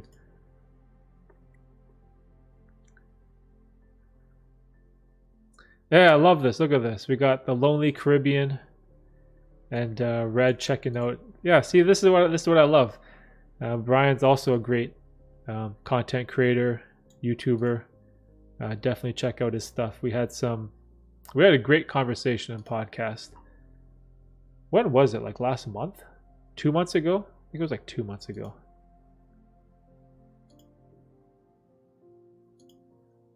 Yeah, that reminds me. I have episode 38 of the podcast done. I have to kind of edit it and get it out. There's just like so many things I want to do. Checked out your channel. Good stuff. Keep it up. Love you guys.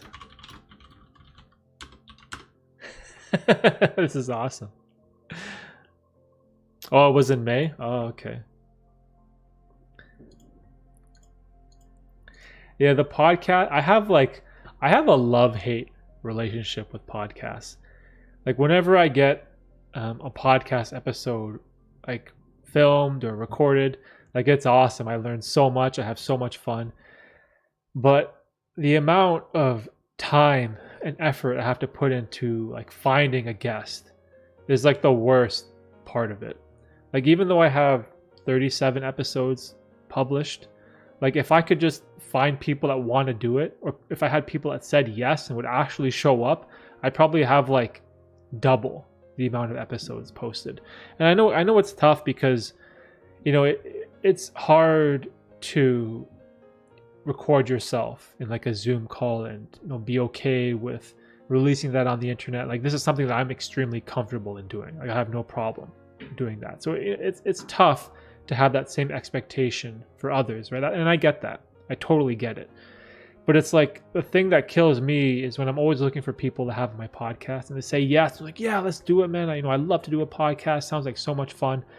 But then when push comes to shove and the day of the podcast comes up, I have been given so many excuses, so many letdowns, and so many reasons for why they don't want to do it last minute. Where my podcast has become one of my most frustrating and discouraging things that I do when it comes to content creation. It is the most difficult, because if I want to make a YouTube video or a YouTube short or this live stream, I only have to rely on myself. There's only me. I can just hit the record button and bam, go. Like, we're good. But like a podcast, I need other people, right? And not everyone is like the Lonely Caribbean, like Brian, who says he wants to do it. We set a date and he shows up and we have an amazing conversation. Like, it's awesome. It's so much fun. But it's like, I struggle mightily with finding people that want to do it. And maybe it's because, you know, my channel is not that big. Hopefully one day, you know, if my channel were to grow, that more people would come to me, right, and want to do the podcast, because like, I'm trying to promote other people's work, right? But maybe they see like, oh, Derek only has 2,000 subscribers, so it's probably not worth it for me to do his podcast. So it's tough, man. Whenever you guys are creating something, a new business, a new venture, a podcast, or anything on social media or something creative, there is so much resistance in the beginning. There's so much doubt. There's so much struggle. There's so much failure. It's so hard to keep going, right? And my YouTube channel, it's pretty easy. I can just keep going. It's not a problem at all.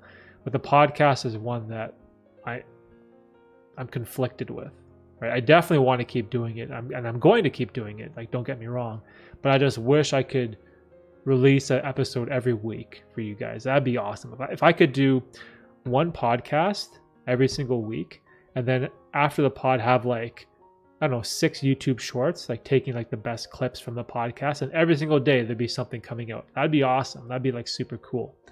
That's I guess my goal with the podcast would be to get it on like a weekly basis or something. I don't know. We'll see. We'll see what the future brings.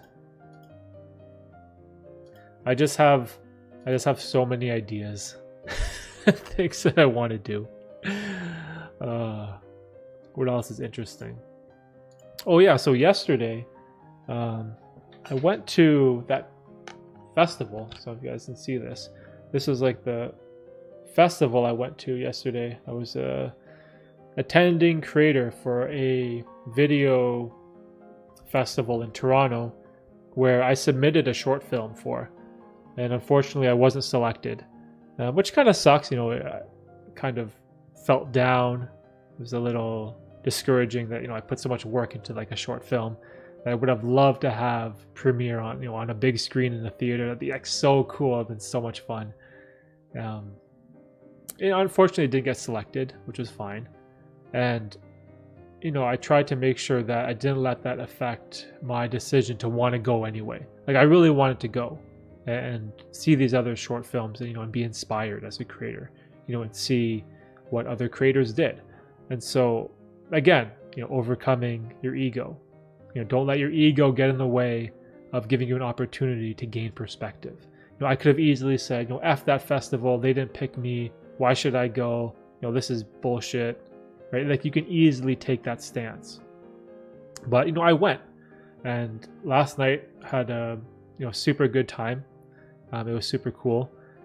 And, you know, I learned a lot. I learned a lot from what other people did for their type of short films, and it inspired me, you know, to motivate me to keep learning and keep getting better. And hopefully the next time I make another short film, it'll be that much better. So yeah, so that was pretty cool. Went to the festival last night. They had like a YouTube after party for like YouTube creators. Unfortunately, I wanted to go, but I couldn't stay. I wanted to come home and be there for my wife and kids. Come home for dinner. Be a good dad. So I didn't stay for the YouTube after party, even though I could have. But it's all right. Hey, if you're ever lacking guests for the podcast, you can always get me back on. Yeah, bro, we'll do it again. I have you on my list of. I have a list of people that I had really good conversations with on the pod, and then my plan is to every year, kind of reach out to those people, have them back on again. So far, I've done it twice with 2 other creators, one from the States and one from Germany. It's just super cool to catch up. But I think it's important to have that time in between podcasts, right? I wouldn't blame ego for everything. That's true. That's true, Forrest. It's just that ego is, I guess, the subject of the day. So we'll see. Or maybe it's because I don't know if this resonates with you guys, but for me personally, I had such a problem with my ego. Maybe it's abnormal. I have this weird overconfidence in my ability all the time, where I feel like because I put so much effort and work into the things I do, I feel like they should succeed. I feel like I'm doing great things, and it's sometimes my expectations are too high, and so I needed to be humbled, right? Yo, Red, thanks for stopping by, bro.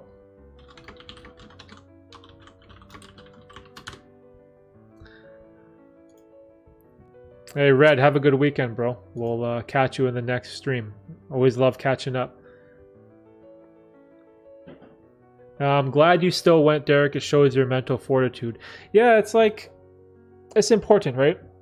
It's important. It's something that I wanted to do. It was something that was important to me because it's another step in my filmmaking career, right? Becoming a better content creator. And a big part of that is, looking at what other people do, right? Seeing what other type of short films and videos and documentaries that other creators make. And then maybe I can draw some inspiration from their work that can help my creative process in the future. Let me see. Podcast tomorrow. Yo, Ray, what's up, bro? RR from the north. I'll show you the podcast studio, Ray. The only problem is I don't have... you guys can't see it, but in front of me, my desk is it's like this. It's like an L, and I'm sort of in the corner. And to my right, I can have there's a desk here that's going to be a face-to-face podcast studio. The only problem is I need to get microphones set up. I only have this one mic and one boom stand. But definitely, I want to get into more face-to-face podcasts, which would be super cool. I just need to get the microphone set up.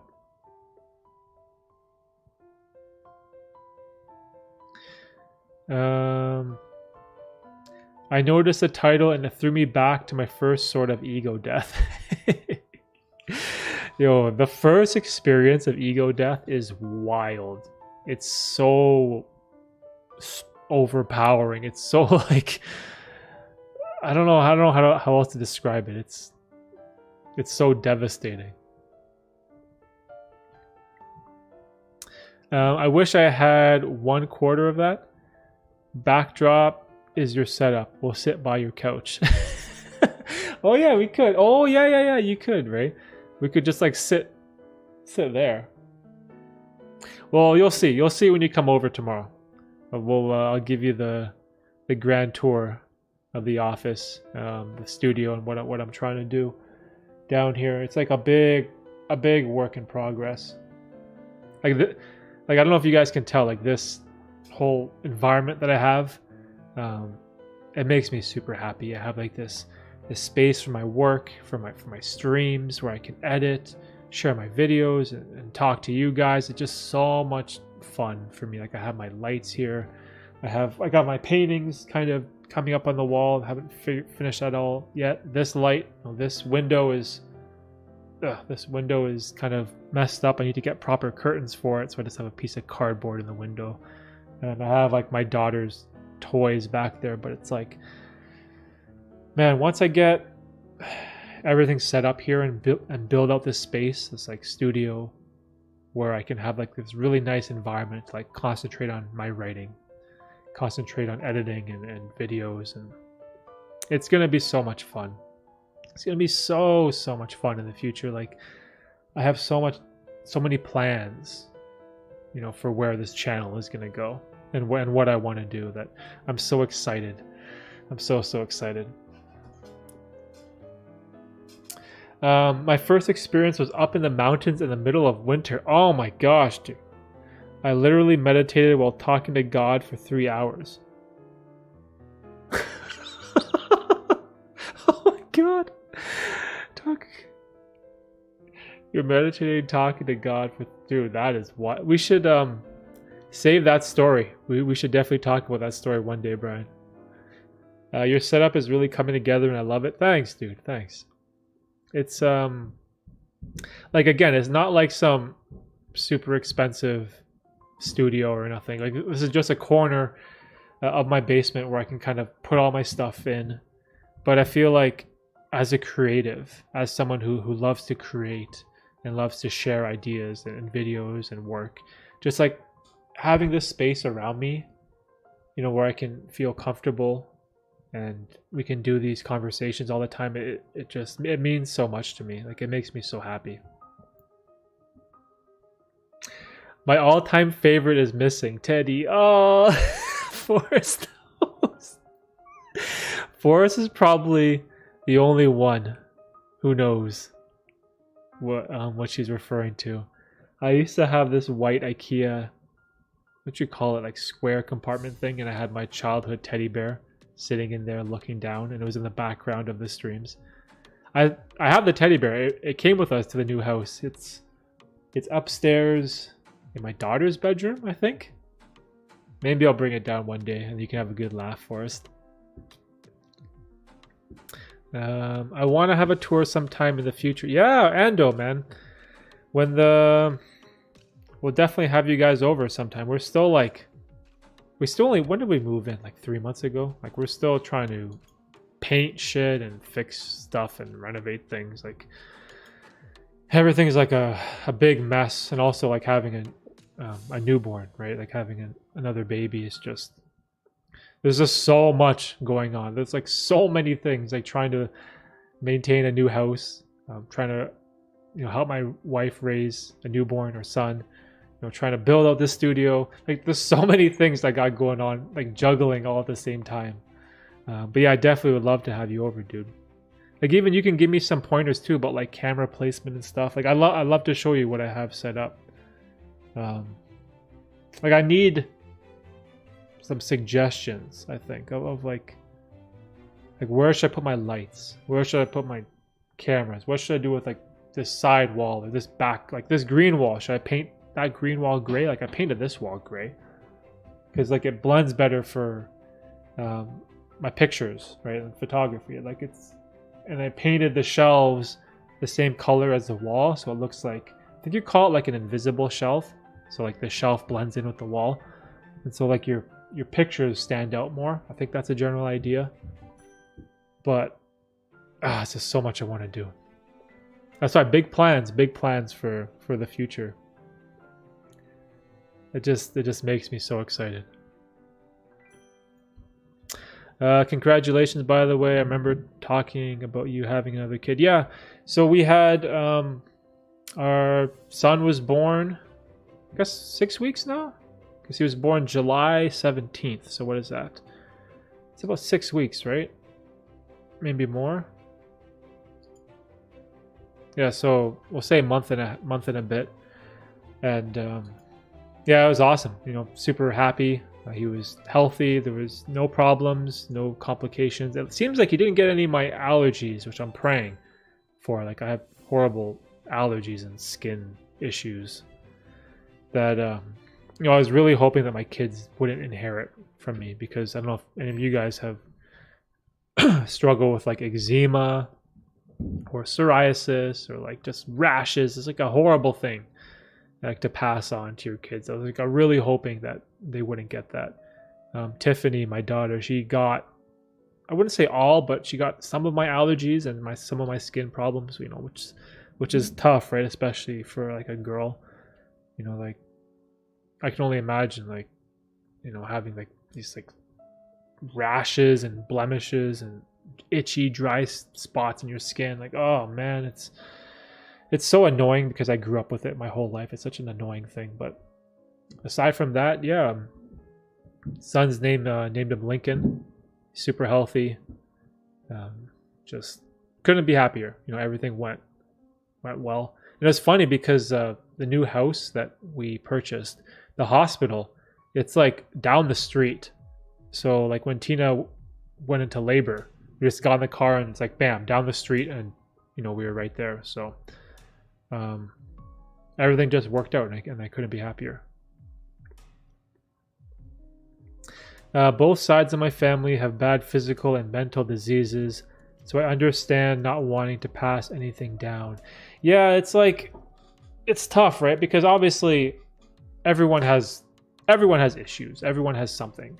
You know, there could be, you know, it's like heart issues.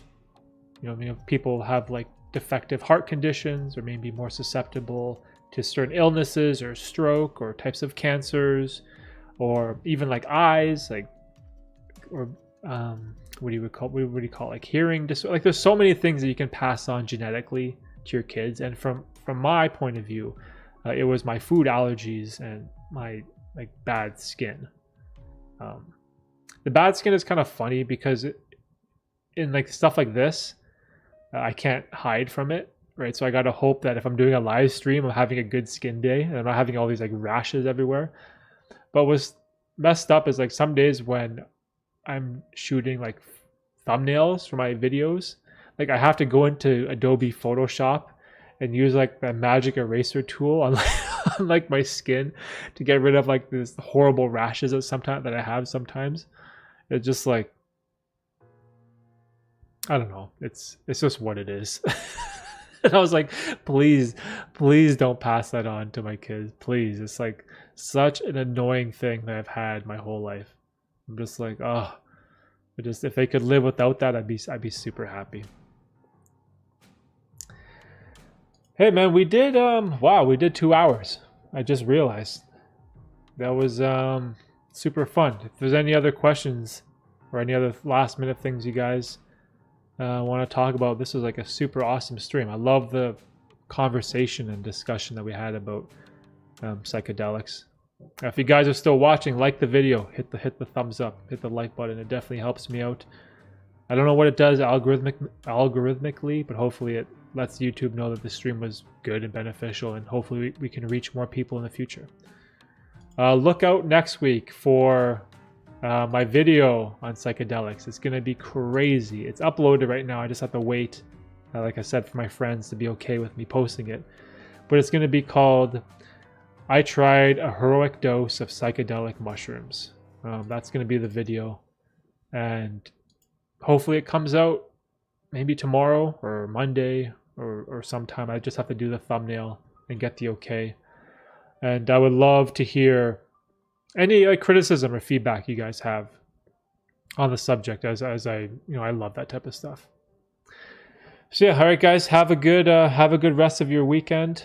We'll see you again in 2 weeks. We'll have the next stream September 10th around the same time. Really enjoy it. Yeah, you too, Brian. Thanks for stopping by, dude. Ando, Forrest, Brian, other Brian, who else was here? Red, Swen, Erica, and everyone else that was watching the stream. Hey, Ray. Psychedelics and air mattresses does not bode well. I felt in the quantum realm. Oh my god. All right, we'll end it with that, the quantum realm. All right, guys, thanks for stopping by. Love the chat, and we'll do it again in 2 weeks. Peace, peace, peace. Bye. See you, Forrest.